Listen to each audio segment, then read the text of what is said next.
Teď na podzim je ideální doba nasázení okrasných dřevin. Do jaké půdy a na jaká stanoviště a dokdy můžeme vysazovat? Vysázať môžeme tieto dreviny, ktoré tu vidíme, okrasné, vždy zelené, teda konifery, od teraz až do prvých mrazíkov. Naozaj teraz je ideálny čas, teraz presne je ten najlepší termín. Čo sa týka pôdy, tam to je už trošku zložitejšie. Tam by som sa určite nespoľahol na hociakú pôdu alebo hociaký substrát. Tieto dreviny totiž vyžadujú kyslé pH, teda kyslú chemickú reakciu pôdy. To znamená, že nemôžeme ich dať do hociakej pôdy. Máme tady připravené rostlinky v kontejneru na výsadbu. Jakým způsobem budeme při výsadbě postupovat? Klasika. Rastlinky v kontajneri sú už pekne zapestované, čiže majú kompaktný, pevný koreňový systém. To nám umožňuje ich vysádzať dokonca až do pozdných mrazov. Dôležité je samozrejme výsadbová jama. Musí byť vždy väčšia, ako je objem pôvodného koreňového balu. To je naozaj dôležitá zásada, pretože my vlastne potrebujeme ten medzipriestor vyplniť kvalitným substrátom, ktorý nahradí to prostredie, ktoré tá rastlina potrebuje vlastne v umelom prevedení.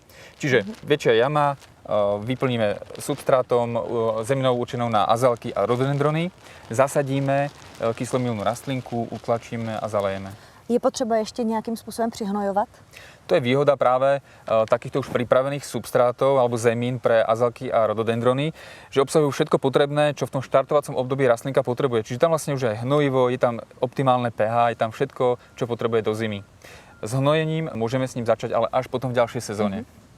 A druhým dôležitým pravidlom pri výsadbe je zachovať kompaktnosť substrátu alebo zeminy, ktorú vlastne používame. Je to z toho dôvodu, že má svoje zloženie, ktoré je pevne dané a má svoj význam toto zloženie. Čiže je tam istý podiel rašeliny, istý podiel kremčitého piesku a podobne. Vďaka tomu má optimálne pH. Ako náhle by sme to už s niečím miešali, primiešali do toho zeminu trebárs alebo iný piesok, mohli by sme už túto rovnováhu narušiť. Čiže určite použiť to v takom stave, ako si to otvoríme. A s něčím nemíchat. Presne tak. My tady vidíme, že dřeviny jsou zamulčované štěpkou.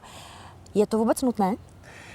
Má to svoj význam hĺbší. Okrem toho, že to pekne vyzerá, má to hlavne tú funkciu, že udržiava mikroklímu pekne pri koreňoch rastlín, čiže uľahčuje im to aj zakoreňovanie, doslova im to spríjemňuje podmienky na rast.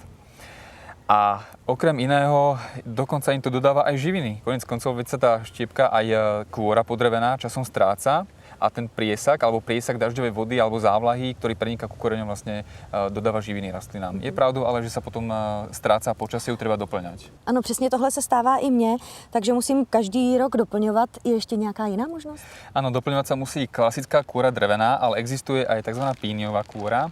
To je vynikajúca, ide čoraz viacej do popredia, ľudia si ju obľúbujú. Myslím, že má veľkú budúcnosť. Jej obrovskou výhodou a prednosťou je práve toto. Netreba ju doplňať každý rok. Vydrží aj 5 rokov, možno aj viac na tom záhone, ak sa dá v dostatočnej hrúbke.